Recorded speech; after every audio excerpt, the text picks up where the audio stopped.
मौत की भविष्यवाणी, दो दोस्तों की कहानी, मित्रता की कहानी। मौत एक ऐसी मंजिल है जहां पहुंचकर सारे गिले शिकवे मिट जाते हैं। ये दास्तान दो दोस्तों के बीच दुश्मनी की है, जहां मौत की भविष्यवाणी का डर जबरदस्त बदलाव लाता है जय और वीर दोनों के बीच।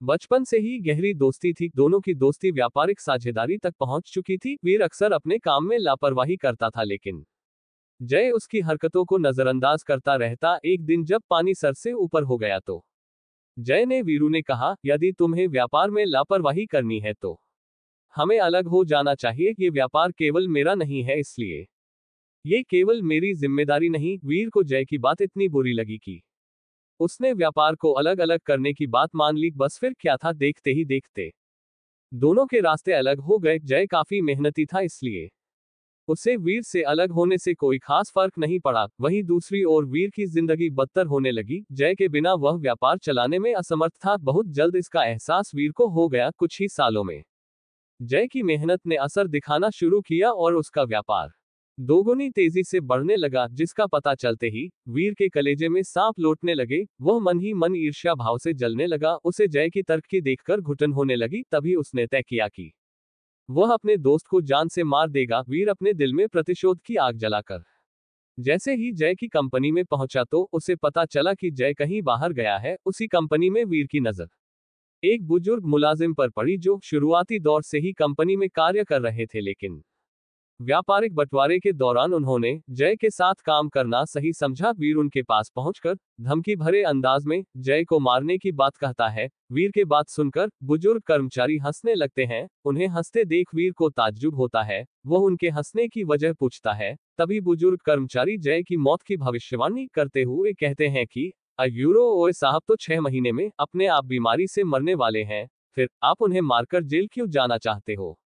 एल कर्मचारी की बात सुनते ही वीर के पैरों तले जमीन खिसक गई। उसे अपने फैसले से घृणा होने लगी। उसे यकीन ही नहीं हुआ कि उसका दोस्त इतनी जल्दी दुनिया से चला जाएगा। जय की मौत की खबर ने वीर का गुस्सा शांत कर दिया था। वह अपनी नम आंखों से बुजुर्ग व्यक्ति से हाथ जोड़कर माफी मांगते हुए कहता है कि ए यूरो ओए, जय को मेरे बारे में मत बताना, उसे दुख होगा। और इतना कहते ही वीर वहां से वापस आ जाता है। रह रहकर वीर को जय की चिंता सताने लगती है, लेकिन दोनों के बीच पैदा हुए मतभेद हर बार उससे जय के पास जाने से रोक लेते हैं। धीरे धीरे वीर जय के प्रति सहानुभूति रखने लगता है। उसे जय की पुरानी बातें याद आने लगती है। उसे लगता है कि जय के मरने से पहले उसे अपने बचपन के दोस्त से एक बार जरूर मिलना चाहिए। और अगले ही दिन वह उससे मिलने उसके घर पहुंचता है। वीर को अपने सामने देखकर जय खुश हो जाता है और उसे बैठने को कहता है। जय के सामान्य बर्ताव को देखकर वीर सोच में पड़ जाता है। उसे लगता है अयूरो ओए, जय को अपनी मौत के बारे में नहीं पता, इसलिए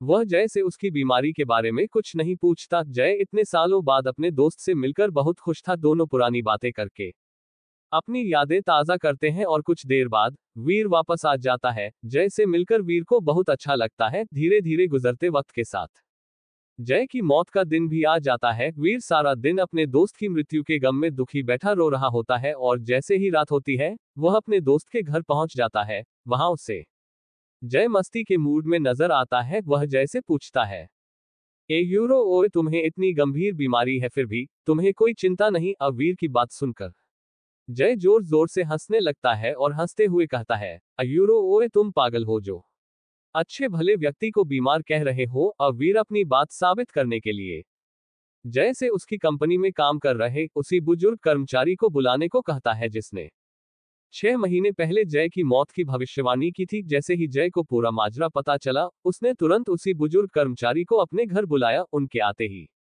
वीर उन्हें डांटने लगा, लेकिन बुजुर्ग कर्मचारी जैसे ही जय की मृत्यु की सच्चाई बताता है, वीर पानी पानी हो जाता है। बुजुर्ग व्यक्ति दोनों के सामने हाथ जोड़कर विनम्रता से कहता है कि अयूरो ओए, मेरे द्वारा की गई मौत की भविष्यवाणी झूठी थी। दरअसल उस दिन वीर का गुस्सा देखकर कर्मचारी ने दोनों की दुश्मनी खत्म करने के लिए झूठ बोला, जिसका असर यह हुआ कि दोनों की नफरत फिर से दोस्ती में बदल गई है और आज दोनों साथ खड़े हैं। जय और वीर बुजुर्ग व्यक्ति की समझदारी की तारीफ करते हुए उन्हें गले लगा लेते हैं। बुजुर्ग व्यक्ति की समझदारी ने दोनों के बीच नफरत के जहर को खत्म कर दिया था और इसी के साथ मित्रता की कहानी खत्म हो जाती है।